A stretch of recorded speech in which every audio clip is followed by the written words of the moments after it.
انتہائی قابل احترام معزز سامعین حضرات، رسول اللہ صلی اللہ علیہ وآلہ وسلم کے حقوق شریعت اسلامیہ نے بیان کیے ہیں۔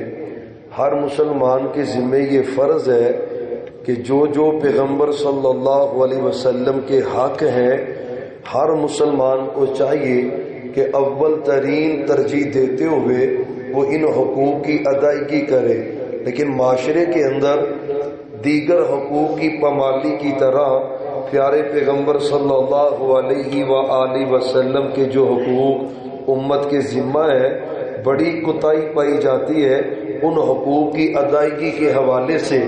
رسول اللہ صلی اللہ علیہ وسلم وہ ہستی ہیں کہ آپ نے دنیا میں ہر ذی روح کے حق بیان کیے ہیں۔ جانوروں کے حقوق کا تذکرہ رسول اللہ صلی اللہ علیہ وسلم نے کیا ہے، حشرات کا، کیڑے مکوڑوں کا تذکرہ اور ان کے حقوق کا ذکر رسول اللہ صلی اللہ علیہ وآلہ وسلم نے کیا ہے۔ غیر مسلم، یہودی، عیسائی کوئی بھی ہو، ان کے حقوق کا تذکرہ رسول اللہ صلی اللہ علیہ وسلم نے کیا ہے۔ رشتہ داروں کے، ہمسایوں کے، ملازمین کے، استاذہ کے، شاگردوں کے، اولاد کے، تمام کے حقوق کا تذکرہ رسول اللہ صلی اللہ علیہ وسلم نے کیا ہے۔ معاشرہ سب کے حقوق تو ادا کرنے کے بارے میں سوچے اور دل میں تڑپ رکھے، لیکن وہ ہستی جس نے ان تمام حقوق سے آگاہ کیا ہے، اس کے بھی چند حقوق ہمارے ذمے ہیں۔ ہر مسلمان پہ فرض ہے کہ 24 گھنٹے ان حقوق کی ادائیگی جو رسول اللہ صلی اللہ علیہ وآلہ وسلم کے ہیں اور امت کے ذمہ ہے۔ میں اختصار کے ساتھ اشارتاً جو چند حقوق آپ کے محدثین نے ذکر کیے، جن کا تذکرہ قرآن کریم کے اندر بھی ہے اور محمد الرسول اللہ صلی اللہ علیہ وآلہ وسلم کی حدیث مبارکہ کے اندر بھی ہے، تو سب سے پہلا حق جو امت کے اوپر فرض ہے وہ آپ کے اوپر ایمان لانا ہے۔ اللہ نے اہل ایمان کو کہا ہے قرآن کریم میں، پارہ نمبر 6 ہے اور سورۃ المائدہ ہے، یا ایھا الذین آمنوا آمنوا باللہ ورسولہ، ایمان والو تم ایمان لاؤ اللہ تعالیٰ کے ساتھ اور اس کے رسول کے ساتھ۔ معلوم ہوتا ہے پہلا حق آپ کا یہ ہے کہ آپ پہ ایمان رکھا جائے، آپ اللہ کے سچے رسول ہیں، آپ کائنات میں اللہ کے بعد سب سے اعلیٰ ہے، آپ کا مقام سب سے بلند ہے، اللہ نے آپ کو آخری نبی بنایا ہے۔ اعتقاد، یقین آپ پر، اور جس کا یہ ایمان نہ ہو وہ جتنا مرضی نیکوکار ہو، اللہ اس کی نیکی کی طرف دیکھتا بھی نہیں ہے۔ مسلم شریف کی حدیث ہے، آپ فرماتے ما یسمع بی احد من هذه الامتی یہودی ولا نصرانی، فرمایا دنیا کے اندر بسنے والے کوئی یہودی ہو، عیسائی ہو، اس وقت تو یہ دو ہی جماعتیں ہیں، اور آج کے دور میں دنیا کفر کے جتنے بھی مذاہب ہیں تمام کے بارے محبوب کا یہ فرمان ہے، فرمایا جس کے کان میں میری نبوت کی آواز پڑ جائے فَلَمْ يُؤْمِن بِي، پھر وہ میرا کلمہ نہیں پڑھتا، مجھے اللہ کا سچا رسول نہیں مانتا، اپنی زبان سے اقرار نہیں کرتا، دل سے یقین نہیں کرتا، فرمایا اگر میرے اوپر ایمان نہیں نہ لاتا الا دخل النار، اللہ اس کو جہنم کی آگ میں پھینکیں گے۔ تو آپ کا پہلا حق یہ ہے کہ آپ پہ ایمان رکھا جائے۔ عبداللہ بن جدان ہے، بہت بڑا سخی مکہ مکرمہ کا، ایک سخی ہے جسے حاتم طائی کہا جاتا ہے، ایک سخی جس کا تذکرہ بخاری شریف کی حدیث میں نام اس کا عبداللہ بن جدان ہے، بڑا ہی معروف سخی ہے۔ ہم عائشہ کہتی ہیں محبوب ہم نے اس کی سخاوت کے تذکرے بڑے سنے، غریبوں کے لیے اس نے اپنا ڈیرا وقف کیا ہوا ہے، جس گھر میں بھی مہمان آتا اس کے گھر میں راشن نہ ہوتا وہ اس عبداللہ بن جدعان کے ڈیرے پہ آ کر کھانا لے کے جاتا مہمانوں کے لیے، جس کے گھر میں کھانا نہ پکتا وہ اس کے ڈیرے پہ آ کے کھانا کھاتا۔ اتنا سخی، اتنی اس کی سخاوتیں۔ ماں عائشہ کہتی میں نے پوچھا محبوب کیا اللہ اس کو جنت میں داخل کرے گا؟ اور پیارے بھائیوں، سچے نبی بے ایمان جس بندے کا نہ ہو اللہ نہیں اس کی کوئی نیکی قبول کرتا۔ مہر لگائی سچے پیغمبر نے۔ آپ فرماتے عائشہ انا یغفر لہ، اللہ اس کو کیسے معاف کرے گا؟ نہیں بخشا جائے گا۔ کیوں؟ پیغمبر پہ جس کا ایمان نہ ہو، ہاں اللہ کی توحید پہ ایمان نہ ہو، اللہ اس کا کوئی عمل قبول نہیں کرتے۔ تو پہلا میرے نبی کا حق ہے آپ پہ ایمان لانا ہے، دوسرا حق ہے پیغمبر کی اطاعت کرنی ہے۔ اطاعت کیا ہے؟ جو نبی کہتے جائے کرتے جائے، جو میرے پیغمبر کا آرڈر آ جائے لبیک کہے۔ اور بھائیوں گنجائش نہیں ہے پیغمبر کے آرڈر کے آ جانے کے بعد اس کے اوپر خاموشی اختیار کرنا یا عمل نہ کرنا، قطعاً گنجائش نہیں ہے۔ یا ایھا الذین آمنوا اطیعوا اللہ واطیعوا الرسول، ایمان والو اطاعت اللہ تعالیٰ کی، اطاعت رسول اللہ صلی اللہ علیہ وسلم کی، بلکہ اس سے بھی بڑی آیت کریمہ سورہ نساء کے اندر من یطع الرسول فقد اطاع اللہ، میرا اللہ کہتا ہے ڈائریکٹ میرے پیغمبر کی اتباع کر لو۔ اللہ اس سے کیا ہوگا؟ مالک کہتا ہے من یطع الرسول فقد اطاع اللہ، جو میرے رسول کی اطاعت کرتا ہے وہ ایسے ہی ہے جیسے عرش والے رب کی اطاعت کرتا ہے۔ اور پیارے بھائیوں دوسرا حق محبوب کا ہے، آپ کی ہم نے اطاعت کرنی ہے۔ میں آپ ہر بندہ گریبان میں جا کے کہاں تک اطاعت ہے پیغمبر صلی اللہ علیہ وسلم کی، حق ہے، فرض ہے، ہر مسلمان کی ذمہ داری ہے محبوب کی اطاعت کرنا۔ ایک حدیث سناؤں اور اگلے حق کا تذکرہ کروں۔ آپ فرماتے کل امتی یدخلون الجنۃ الا من ابا، قیل من ابا یا رسول اللہ، قال من اتانی دخل الجنہ ومن عصانی فقد ابا۔ ساری میری امت محبوب فرماتے ہیں جنت میں جائے گی، ساری امت کو اللہ جنت کا داخلہ دے گا، اس کو اللہ جنت میں نہیں بھیجے گا جو یہ کہے میں نے جنت میں نہیں جانا۔ صحابہ بھی حیران ہوئے محبوب کون ہے جو یہ کہتا ہے میں نے جنت میں نہیں جانا؟ یہاں پہ تو نشیوں کو دیکھا ہے وہ کہتے جنتی، شرابیوں کو دیکھا ہے وہ کہتے جنتی، زیدانیوں کو دیکھا ہے وہ کہتے جنتی۔ محبوب کون ہے جو کہتا ہے میں نے جنت میں نہیں جانا؟ ضابطہ اور پیارے بھائیوں جنت میں داخلے کا ضابطہ میرے سچے پیغمبر کی زبان اقدس سے آپ فرماتے من اطانی دخل الجنہ، جس نے میری اطاعت کی جیسے میں نے کہا اس نے ویسے ہی کیا، جیسے میری حدیث آئی وہ اطاعت کرتا ہے فدخل الجنہ، اللہ اس کو جنت میں داخل کرے گا۔ ومن عصانی، جس کو پتا چل گیا میری یہ حدیث ہے میرا یہ فرمان ہے اور اس نے اس کی نافرمانی کی، بھائیو خدا کا واسطہ ہے پیغمبر علیہ السلام کی حدیث ہے ومن عصانی، بندے کو پتا ہو یہ پیغمبر کا فرمان ہے، حدیث ہے سچے نبی کی ومن عصانی، حدیث سن لے، مسئلے کا علم ہو، بات کا علم ہو، پیغمبر کی حدیث پہنچ جائے ومن عصانی، اس کی مخالفت کرتا ہے، نافرمانی کرتا ہے۔ آپ فرماتے میری اطاعت سے نافرمانی کرنے والا ایسے ہی ہے جیسے جنت میں جانے سے وہ انکار کر دیتا ہے، نہیں جنت میں داخل کرے گا اللہ اس کو جو محبوب کی اطاعت نہیں کرتا۔ تیسرا حق میرے پیغمبر کا، بھائیو آپ کی اتباع کرنا، اطاعت اور اتباع مجموعی اعتبار سے قریب قریب مانے، لیکن اتباع میں اطاعت میں فرق ہے۔ اطاعت کہتے ہیں محبوب نے جو کہا اس کو ماننا، یہ اطاعت ہے۔ اتباع کسے کہتے؟ محبوب محبوب نے جو کیا ویسے کرنا، اسے اتباع کرتے کہتے۔ فرمایا عرش والے رب نے قل ان کنتم تحبون اللہ فاتبعونی یحببکم اللہ، فرمایا اگر چاہتے ہو اللہ تمہیں اپنا پیارا بندہ بنا لے، اگر چاہتے ہو اللہ کے ولی بن جاؤ، ایک ہی طریقہ ہے فاتبعونی، جو جو نبی نے کیا ہے ویسے ویسے کرتا جا۔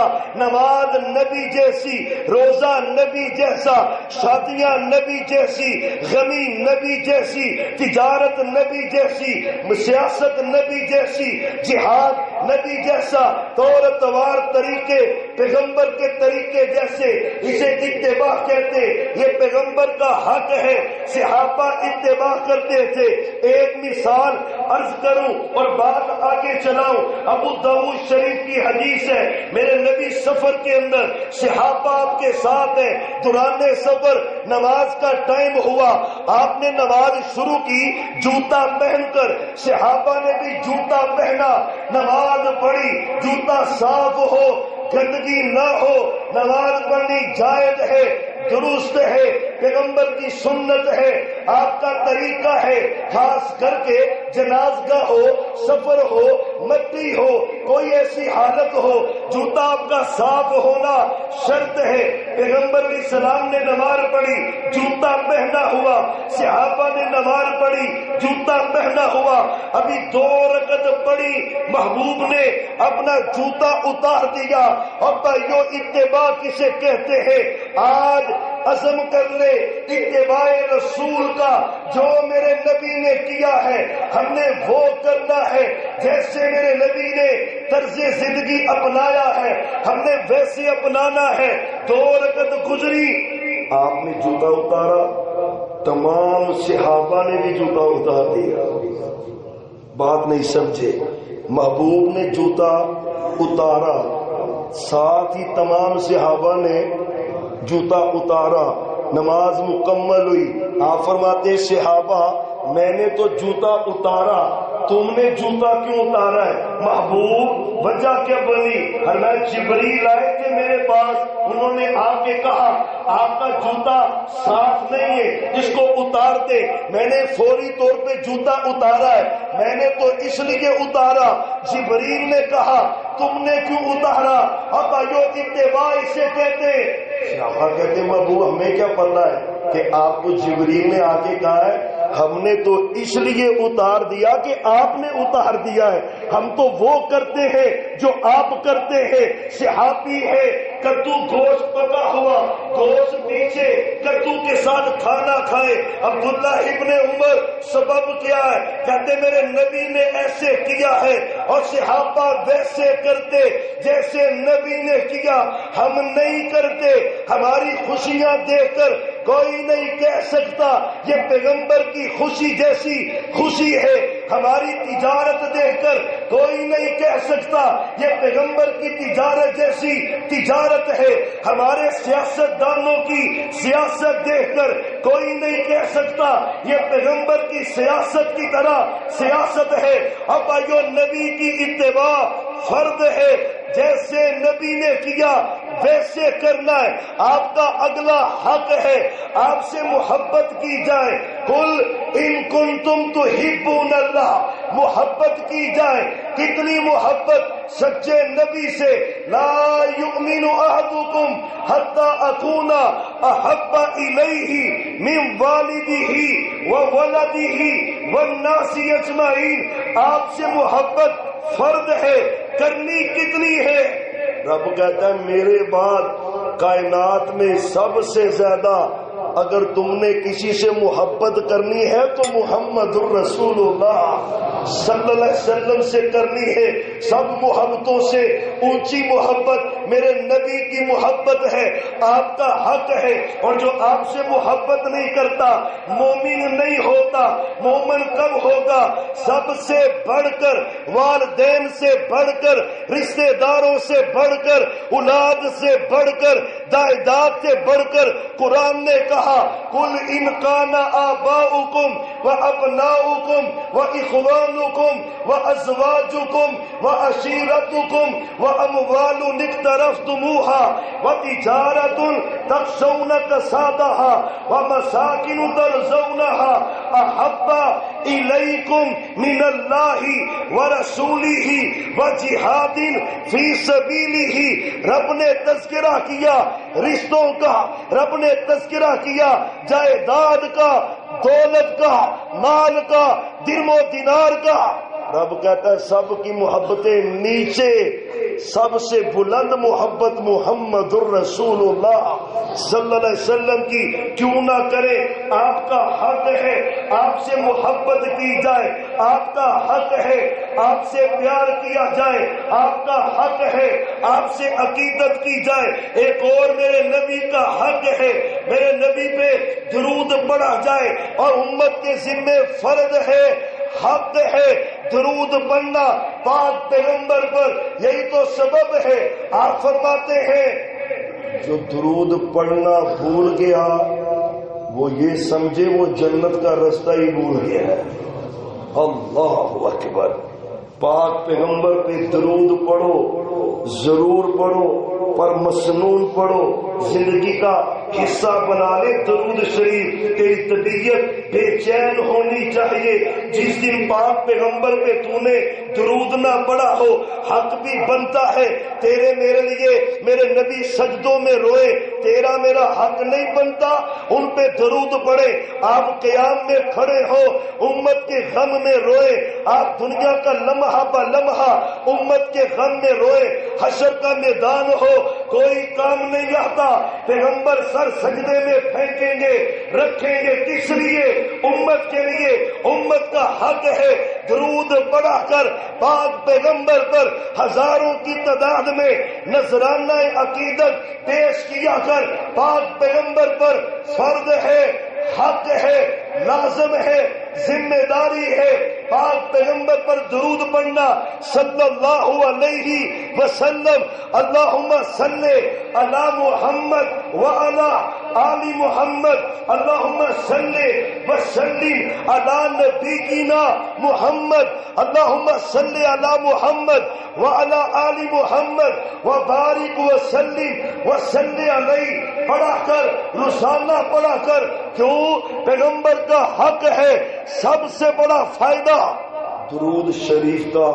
آپ فرماتے ہیں جو یہ چاہتا ہے قیامت کے دن وہ میرے سب سے زیادہ قریب ہو. ان اول الناس بی. جس کی یہ چاہت ہو کہ محبوب ہوں اور محبوب کے ساتھ میں کھڑا ہوں. دل کرتا ہے کس کس کا کرتا ہے؟ آج وعدہ کرنے درود شریف پڑھیں گے. آپ پیغمبر نے فرمایا جو درود شریف پڑھتا ہے نا کثرت سے اور بھائیو ہزاروں میں تعداد چھوڑ دو دہائیوں والی بات. 100 مرتبہ پڑھ کے کوئی بڑا پہاڑ نہیں ڈال لیتے تم. ہزاروں کی تعداد میں پڑھو. صحابہ کا طریقہ، محدثین کا طریقہ، اسلاف کا طریقہ. ہزاروں کی تعداد میں صحابہ درود پڑھا کرتے، محدثین پڑھتے. تیرے میرے ذمے بھی حق ہے. فائدے ہی بڑے تو الگ پورا ٹاپک ہے، لیکن پیغام دینا چاہتا ہوں محبوب کا حق ہے تیرے میرے ذمے آپ پہ درود پڑھنا. ایک اور آپ کا حق ہے امت کے ذمے. امت کا حق بنتا ہے کہ جو آپ نے کہہ دیا پھر اس کی مخالفت کرنی. پیارے بھائیو اس کی مخالفت کرنی بڑا ڈر لگتا ہے. کیسے جرت پیدا ہو جاتی ہے بندے کے دل میں محبوب کی حدیث پڑھ کے پھر بڑی ڈٹائی سے یہ کہے یہ سنت ہی تو ہے. اور سنتیں ذبح کرنے کے لیے نہیں ہوتی، سنتیں چھوڑنے کے لیے نہیں ہوتی. سنت تھی سنت. حدیث بخاری میں ایک آدمی الٹے ہاتھ سے کھا رہا ہے بائیں ہاتھ سے. آپ فرماتے ہیں قل بیمینک، دائیں ہاتھ سے کھا. اس نے کہا لا استطیع، نہیں کھاتا. اب کوئی بھائی کسی کو کہہ دے آپ داڑھی رکھ دے ہو گئے نہیں رکھتا. ہاں اسے کہ یار میری بتائی ہے اللہ مجھے توفیق عطا کرنا. یہ پیارا جملہ ہے. یہ تو تکبر ہے، نہیں رکھتا. اس نے کہا کہتا نہیں کھاتا. آپ فرماتے چلے اللہ کرے تو کھائے ہی نہ، اللہ کرے تو. صحابہ کہتے پھر ہم نے دیکھا ہے زندگی بھر وہ اپنا دایاں ہاتھ اٹھا ہی نہیں سکا. فَلْيَحْذَرِ الَّذِينَ يُخَالِفُونَ عَنْ أَمْرِي، نہیں مخالفت کرنی پیغمبر علیہ السلام کی. جو کہتے جائے ایکسپٹ کر، قبول کر، عمل کر. حق ہے تیرے میرے ذمے، ایک اور میرے محبوب کا حق ہے امت کے ذمے.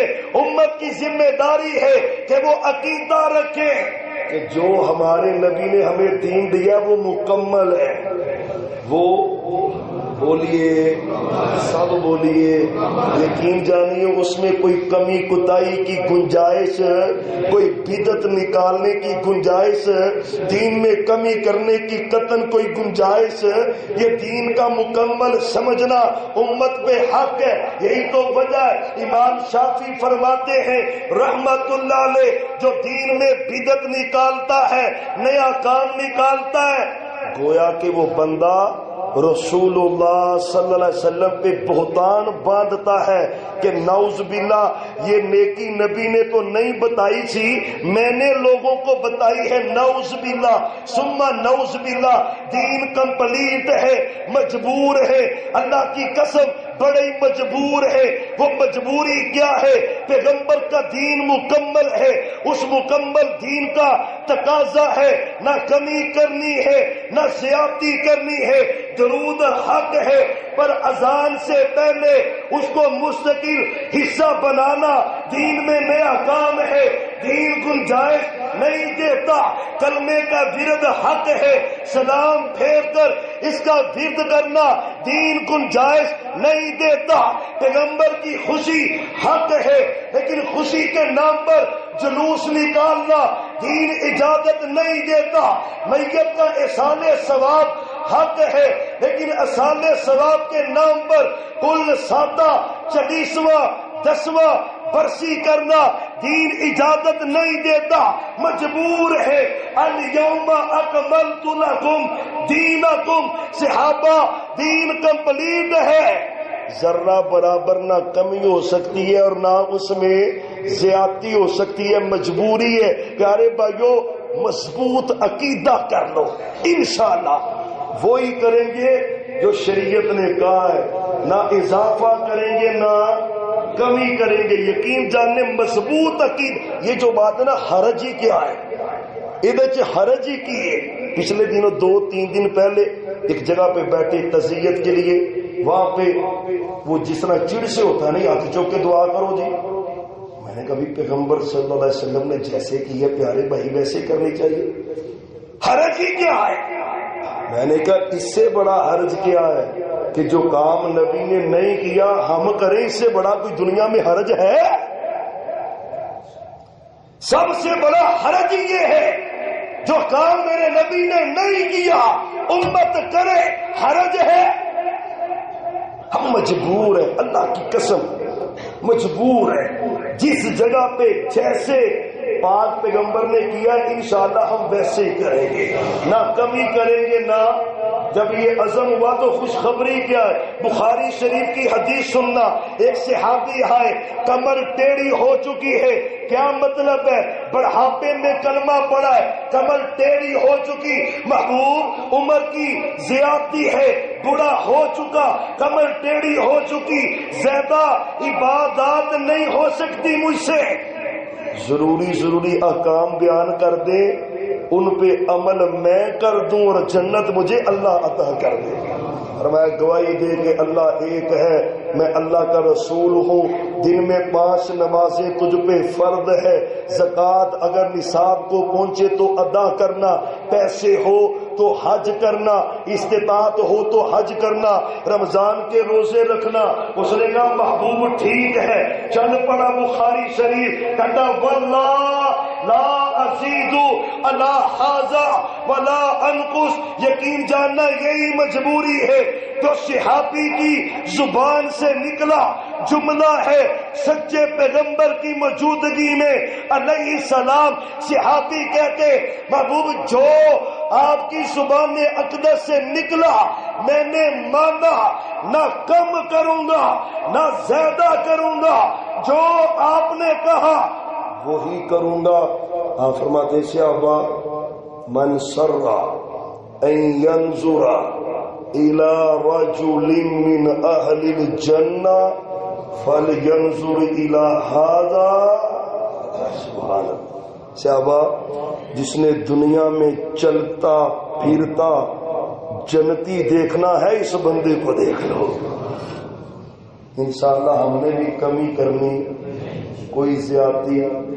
کمی کا مطلب یہی ہے، اللہ کہتا ہے نمازیں پڑھو، ہم نہیں پڑھتے تو کوتاہی کے مرتکب تو ہو رہے ہیں، نہ کمی کرنی ہے نہ اس میں زیادتی کرنی ہے۔ اور یاد رکھنا کرسمس بھی آ رہا ہے پرسوں ترسوں، بعض ملازمین ہوں گے تو وہ پریشان، بعض کے بوس ہوں گے نائب ہوں گے تو وہ پریشان۔ سیاستدانوں نے تو ویسے ہی اعلان کر دیا ہے شاید اس دفعہ سرکاری لیول پر وہ کرسمس کی تقریب کو منائے۔ مطلب کیا ہے؟ کرسمس کی مبارکباد، تمہیں مبارک ہو، آج اللہ نے بیٹا جنا ہے، اس سے بڑا کائنات کا کفر ہے کوئی نہیں۔ اب کیک رکھنے والوں، کیک کھانے والوں، کیک بیچنے والوں، گفٹ لینے والوں، گفٹ دینے والوں، اللہ کی قسم ہے کائنات کا سب سے بڑا جرم یہ ہے بندہ یہ کہہ دے کہ اللہ نے اولاد پیدا کیا۔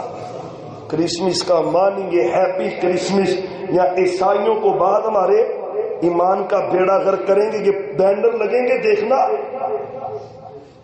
تمام مسیحی بھائیوں کو کرسمس مبارک، تمہارا کلمہ پڑھ، تیرے ایمان کا بیڑا غرق ہو گیا ہے۔ کوئی کمپرومائز نہیں ہے، دین مکمل ہے۔ آپ نے تو کہا صحابہ مخالفت کرنی ہے، کیا کرنا ہے؟ ہم نے کہا عیسائیوں کو مخالفت کیا کرنی ہے؟ تم اپنے نبی کا ہیپی برتھ ڈے مناتے ہو تو ہم بھی منا لیتے ہیں، تم بھی کیک کاٹتے ہو تو ہم بھی کیک کاٹ لیتے ہیں، تم چراغاں کرتے ہو تو ہم کسی سے کم ہیں، ہم بھی کرتے ہیں۔ محبوب نے تو کہا تھا خالفو، جو عیسائی کر رہے ہیں تم نے ان کی مخالفت کرنی ہے، ان جیسا کوئی عمل کرنا۔ انشاءاللہ کرسمس کا بائیکاٹ ہے، بولو کرسمس کا۔ بعد کمزور ایمان والے پتا کیا کیک آیا ہے ہن واپس سے نہیں نہ ویکھو دیتا جاندہ، چلو تے چڑیاں کاواں نوں پا دینے ہیں، کسی اور کو بیچ دیتے ہیں۔ اسے یہ نہیں پتا آج تم نے لیا ہے نا، کل کو تیری اولاد لے گی بھی اور کھائے گی۔ کوئی کمپرومائز ہے ہی نہیں، حلال ہے ہی نہیں، کیسے لیتے ہو؟ جائز ہی نہیں۔ یہ بازاروں میں بیٹھے کرسمس کے کارڈ بیچنے والے کوئی عیسائی تو نہیں ہے، چند ٹکوں کی خاطر ایمان کا بیڑا غرق نہیں کرتے تو اور کیا کرتے؟ اللہ ہدایت نصیب فرمائے، سچے پیغمبر کا سچا امتی